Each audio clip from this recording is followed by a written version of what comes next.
নমস্কার, আপনারা দেখছেন অজানা বাংলা আর আমি প্রদীপ রয়েছে আমাদের সঙ্গে। নতুন এপিসোড আমরা শুরু করেছি যার নাম হচ্ছে পডকাস্ট। এই মুহূর্তে আমাদের সঙ্গে রয়েছে বহু সম্মানে ভূষিত জ্যোতিষ ডক্টর অভিজিৎ ঘোষাল আমাদের সঙ্গে রয়েছেন। অভিজিৎ দা, আমাদের চ্যানেলে আমাদের স্বাগত। নমস্কার। প্রথম কথা, সমস্ত দর্শক বন্ধু যারা আছেন আমাদের সঙ্গে যুক্ত বা এই সমস্ত খবরের চ্যানেলের সঙ্গে যুক্ত, প্রত্যেককে আন্তরিকভাবে শুভেচ্ছা জানিয়ে আজকের এই পডকাস্ট আমি শুরু করব। আর বহু অনুগামী রয়েছে আপনার। প্রথম শুরু করব কিভাবে এই জ্যোতিষ শাস্ত্রে করে এবং আশা। প্রথম কথা আমি বলি, আমার জীবনে মানে আমি প্রত্যেকবার একটা কথা বলতাম যে everything there is a science. প্রত্যেকটা ঘটনাতেই একটা মানে বিজ্ঞান জড়িত। তো কোনো একদিন মানে আমার যে শ্বশ্রুপিতা শ্রী রণজিৎ ঘোষাল, উনি এখন আমাদের মধ্যে নেই। উনি আমাকে তখন আমি অফিসে কাজ করছি, অফিস থেকে ফেরার পথে আমাকে মানে ফেরার পর উনি আমায় বললেন যে তোমার জানো তো পদোন্নতির সময় হয়ে গেছে, তোমার কেন পদোন্নতি হচ্ছে না?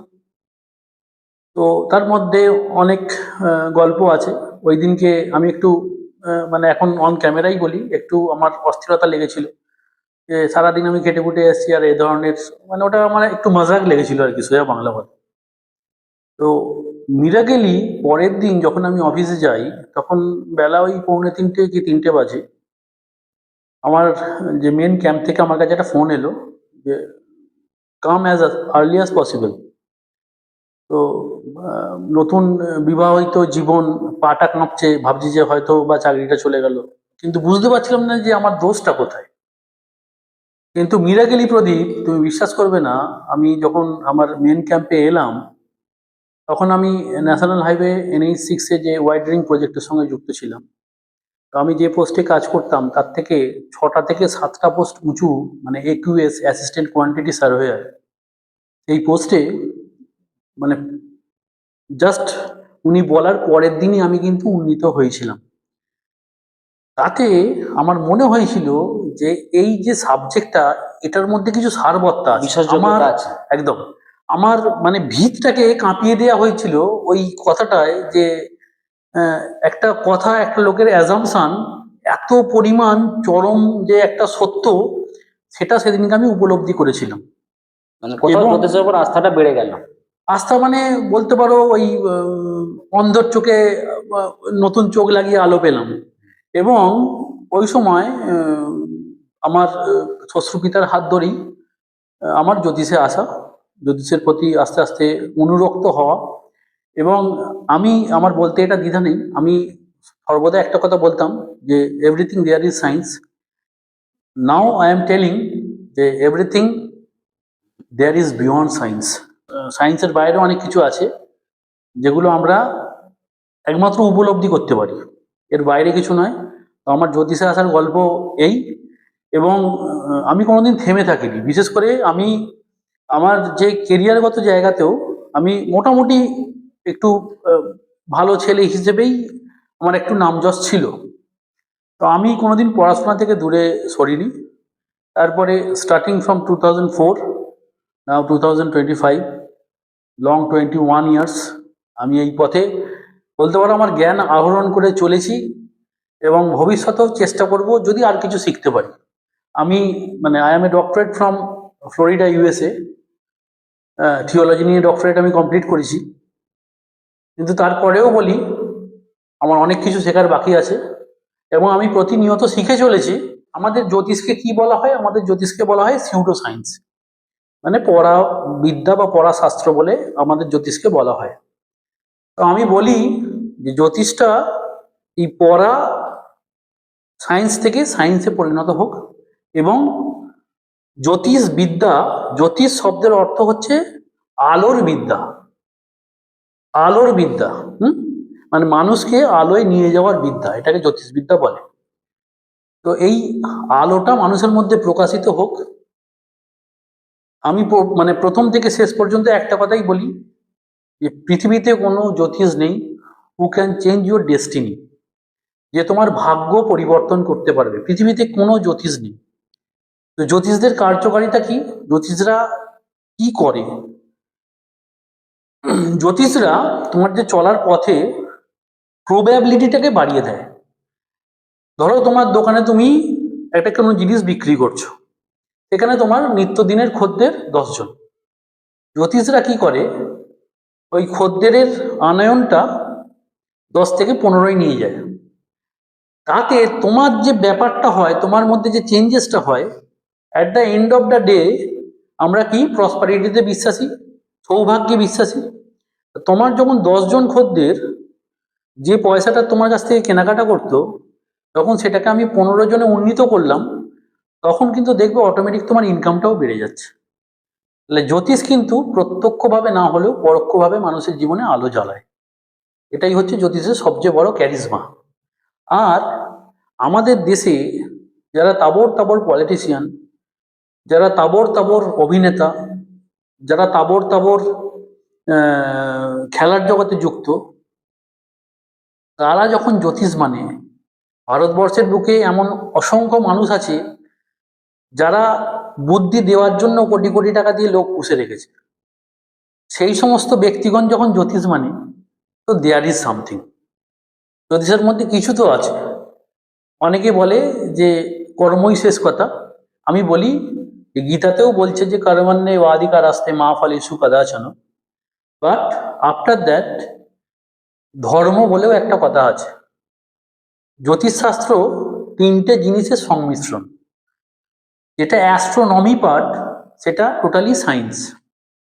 তারপরে আমরা যে ফলাদেশটা দিয়ে থাকি সেটা হচ্ছে ফিলোসফি, মানে দর্শন শাস্ত্র। আর তারপরে এই যে দৈবকারক কাজ বা তন্ত্রকারক কাজ, এইটা হচ্ছে ধর্ম।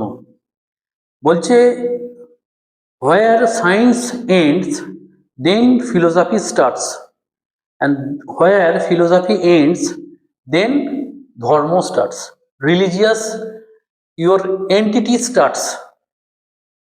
ঠিক আছে? তো আমরা এমন একটা জিনিসকে নিয়ে লোকের সঙ্গে আছি যেখানে বিজ্ঞানের উপরে ফিলোসফি এবং ফিলোসফির উপরে ধর্ম। আমাদের যে কাজ সেটা ধর্ম নিয়ে।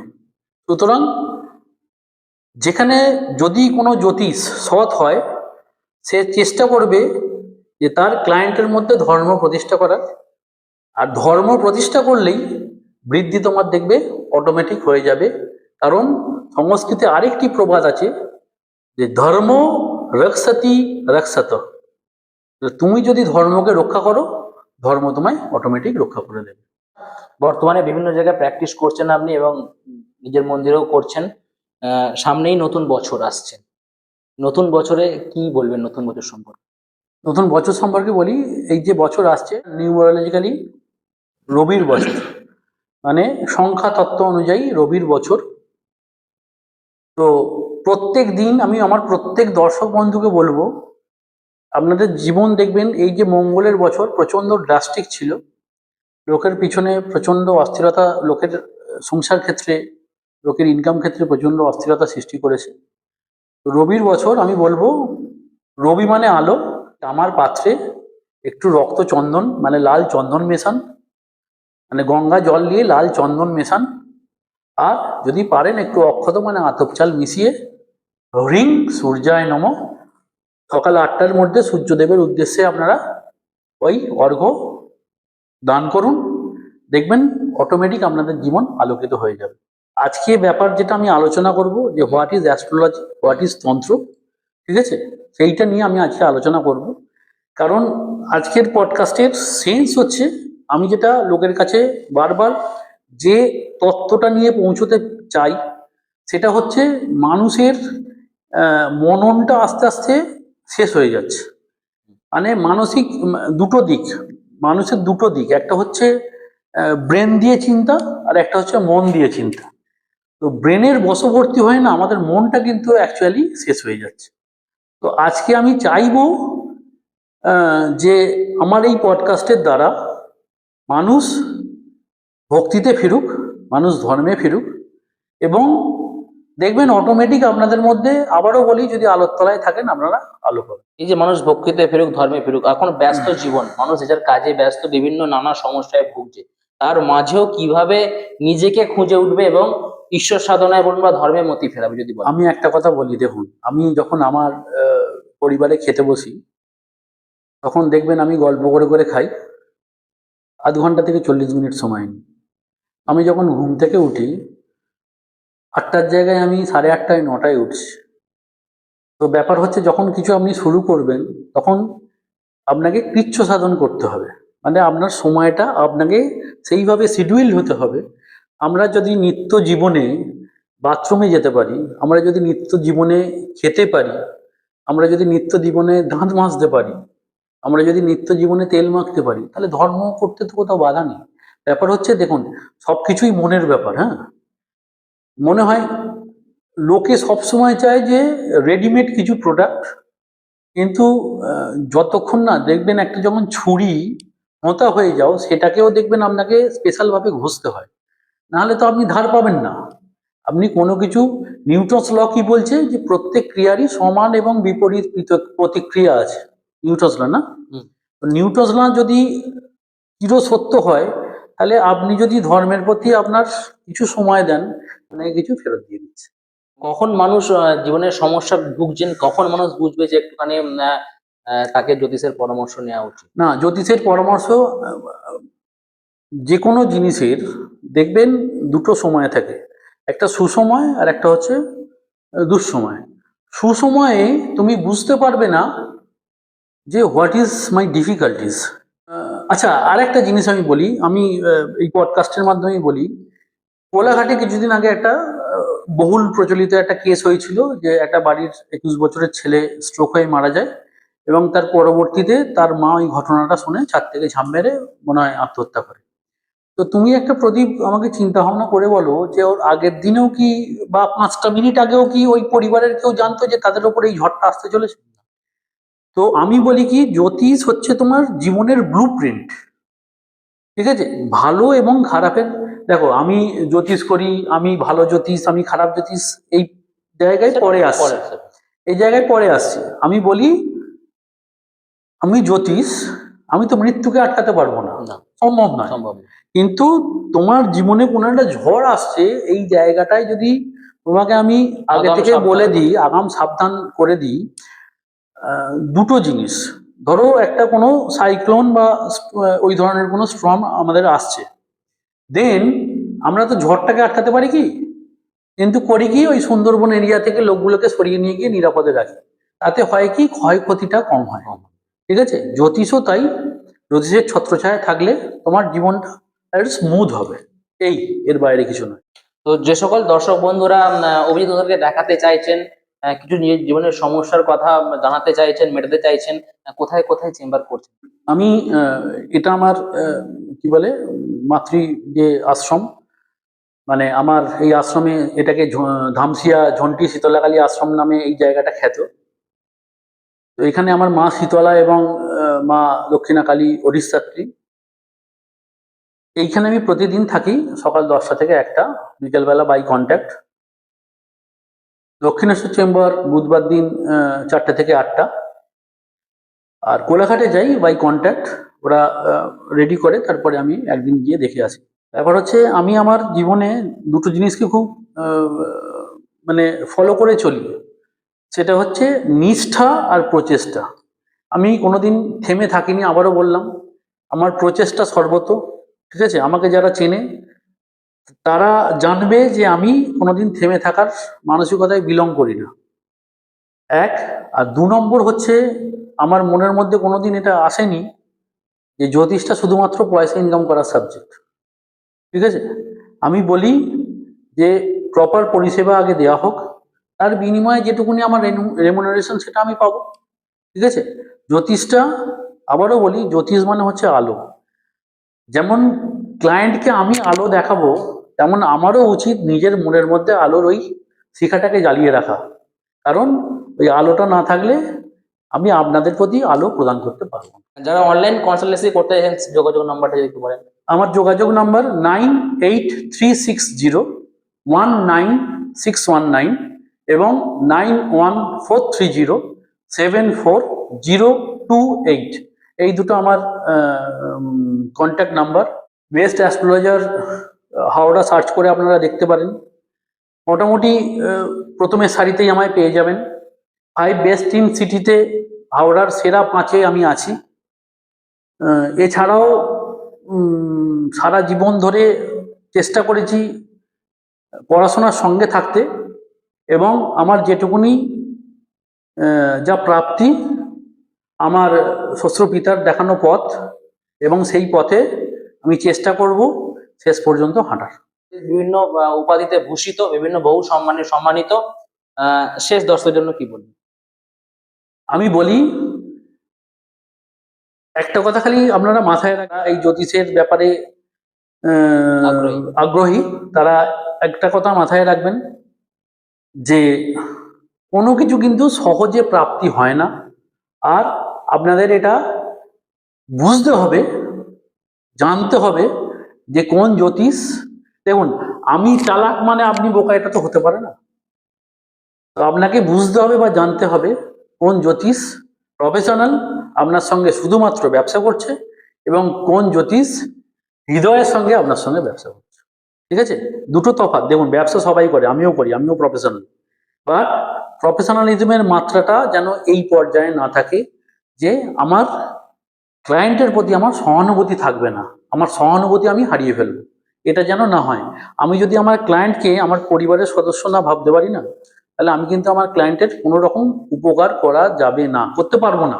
কারণ ব্যাপার হচ্ছে সেই এনথিউজনটা আমার মনের মধ্যে থেকেই আসবে না। আমি যেমন পার্সোনালি বলছি, আমি অন ক্যামেরা বলছি, আমি এই যে কি বলে, আমার যে দৈবকারক কাজ বিশেষ করে বলি, আমি আমার প্রতি অমাবস্যায় কাজ হয়, প্রতি অমাবস্যায় আমি দৈবকারক কাজ করি। এই মন্দিরেই করেন? এই মন্দিরেই করি, হোম পূজা পাঠ, নবগ্রহের মহাজাগ। ঠিক আছে, আমি বারবার বলি যে পহলে ইস্তেমাল করো ফির বিশ্বাস করো, আগে দেখুন, বুঝুন, জানুন, তারপরে যোগাযোগ হবে। তো আমার যেটা বক্তব্য সেটা হচ্ছে এই যে ক্রাইটেরিয়াটা, এটা আমি মেনটেন করি। আমি 6টা থেকে 7টার বেশি দৈব কাজ করি না, বা যদিও আসে আমি বলি দাদা পরে অবশ্যই। কেন? তার কারণ হচ্ছে আমার মনে হয় যে আমি কোয়ালিটি মেনটেন করতে পারবো না। এবং একটা কথা বলে রাখি, উনি নিজে কিন্তু যজ্ঞে বসে কাজটা করেন না, এটা তো আমি করি। এটা করি মানে কেন করি, যে লোকগুলো আমার কাছে আসে তার তো দায়টা একান্ত মাত্র আমার না। তো আমার সঙ্গে যারা ধরুন ব্রাহ্মণরা থাকে, তারা অন্য কাজগুলো করে, কিন্তু আমার মনে হয় এতে, আমি আরেকটা কথা বলে রাখি, আমার যারা খুব ক্লোজ তারা বলে যে এত করার কিছু কি দরকার আছে? আমি আমি মন থেকে মনে করি এটা, যে মনে হয় আছে। যতদিন আমার জগৎজননী আমাকে আহ, আমাকে সুস্থ রেখেছে, আমাকে করার মতো ক্ষমতা রেখেছে, আমি চেষ্টা করব আপনাদের পাশে থেকে, আপনাদের পাশে নিজের দাদা বলুন, ভাই বলুন, যে ডাকে আপনারা ডাকতে চান, সেইভাবে আপনাদের পাশে থেকে আপনাদের প্রবলেমটা সলভ করবার। এবং আমি আবারও বলি, যদি সে কিছু আজকেই সকালে আমার কাছে একটা কেস এসছে, আমি বললাম তাকে, স্ট্রেট ওয়েতে বললাম যে যদি প্রবাবিলিটি চাও তাহলে আমি বলবো 0। কারণ এই কেস ভালো করা মানে প্রায় অসম্ভব। ঠিক আছে, কারণ যখন, আবারও বলছি, জ্যোতিষ মানে কিন্তু ভগবান নয়। হ্যাঁ, যখন ক্যান্সার ফার্স্ট স্টেজে আসে, দেন ইটস মানে রিকভারেবল। কিন্তু যখন ক্যান্সার লাস্ট স্টেজে আসে, তখন ঈশ্বর যখন তাকে বাঁচিয়ে রাখতে পারে না, তখন জ্যোতিষ তো পারতেছে। এই সময় থাকতে থাকতে আসতে হয়। আমি এখনো বলি সময় থাকতে থাকতে আসুন, অন্তত পরামর্শটা নিয়ে রাখুন। দেখুন, প্রতিকার পরের ব্যাপার, কোনো ভালো জ্যোতিষের ছত্রছায়া আপনারা থাকুন, এটাও একটা সাবজেক্ট। যেমন কি বলে, রসায়ন নিয়ে পড়াশোনা করলে ভালো রসায়নবিদ হওয়া যায়, পদার্থ নিয়ে পড়াশোনা করলে ভালো পদার্থবিদ হওয়া যায়, তেমনি অ্যাস্ট্রোলজি নিয়ে পড়াশোনা করলেও অ্যাস্ট্রোলজিস্ট হওয়া যায়। ঠিক আছে, এবং বারবার বলি পড়াশোনাটা কিন্তু এই লাইনে খুব জরুরি। আমি কালকে রাত্রিরেও পড়েছি, আমি আজকে রাত্রিরেও গিয়ে পড়াশোনা করব। কারণ আমি মনে করি যে যদি ঘষা না হয় না, তাহলে কিন্তু যত দামি আপনার কুঠার বা দা হোক, সেটা কিন্তু জং পড়ে যাবে। ঠিক আছে, ওই জন্য বললাম প্রচেষ্টাটা আমার কাছে সবচেয়ে বড়, এবং তার সঙ্গে আমি চেষ্টা করি আমার নিষ্ঠাটা ধরে রাখতে। এই পডকাস্টে উনি সময় দিয়েছেন ব্যস্ত শিডিউল থেকে। নিয়ে আসবো আবার নতুন কোনো পডকাস্ট, নতুন কোনো অতিথিকে। ততক্ষণ নিচ্ছি বিদায়। সবাই ভালো থাকবেন, সুস্থ থাকবেন।